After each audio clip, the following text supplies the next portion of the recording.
జగన్ ఢిల్లీలో చేసిన ధర్నా, దానికి ఇండియా కూటమి నుంచి వచ్చిన మద్దతు ఏపీ రాజకీయాల్లో అనూహ్య మార్పులకి కారణమవుతున్నట్లు తెలుస్తోంది.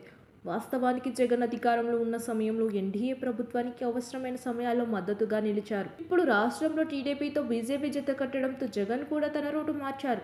ఢిల్లీ కేంద్రంగా కొత్త రాజకీయాన్ని తెరతీశారు. ఢిల్లీలో తన ధర్నాకు ఇండియా కూటమి నుంచి వచ్చిన మద్దతుతో రాజకీయంగా తనను ఇబ్బంది పెడుతున్న షర్మిలపై జగన్ ఇప్పుడు గురిపెడుతున్నట్లు తెలుస్తోంది.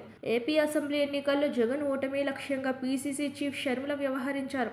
ఎన్నికల్లో ఓటమి తర్వాత కూడా జగన్ పై విమర్శలు చేస్తున్నారు. ఇక తన ఓటమికి గల బలమైన కారణాల్లో షర్మిల కూడా ఒకటిగా జగన్ భావిస్తున్నారు. దీంతో ఢిల్లీ ధర్నా ద్వారా కొత్త సమీకరణాలను మొదలుపెట్టినట్లు తెలుస్తుంది. ఏపీలో ఎన్డీఏ కూటమి అధికారంలో ఉండడంతో జగన్ ధర్నాకు ఇండియా కూటమిలోని పలు పక్షాలు మద్దతు ప్రకటించాయి. అదే సమయంలో ఇండియా కూటమిలో చేరాలని ఆయా నేతలు జగన్ ని ఆహ్వానించారు. అయితే గతంలో కాంగ్రెస్ తో విభేదించి సొంత పార్టీ పెట్టుకున్న జగన్ రాజకీయంగా ఎలాంటి నిర్ణయం ప్రకటించలేదు. అయితే ఇండియా కూటమి ఆఫర్ను తిరస్కరిస్తున్నట్లు కూడా ఎక్కడా చెప్పలేదు.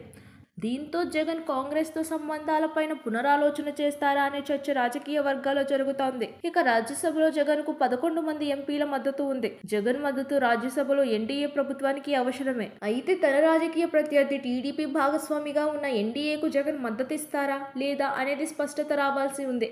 ఇదే సమయంలో జగన్ రాజకీయంగా షర్మిలపైన గురిపెడుతున్నట్లు చర్చ జరుగుతోంది. అయితే పీసీసీ చీఫ్ గా షర్మిలకు ఏపీ కాంగ్రెస్ లోనూ పార్టీ నేతల మద్దతు తగ్గుతోంది.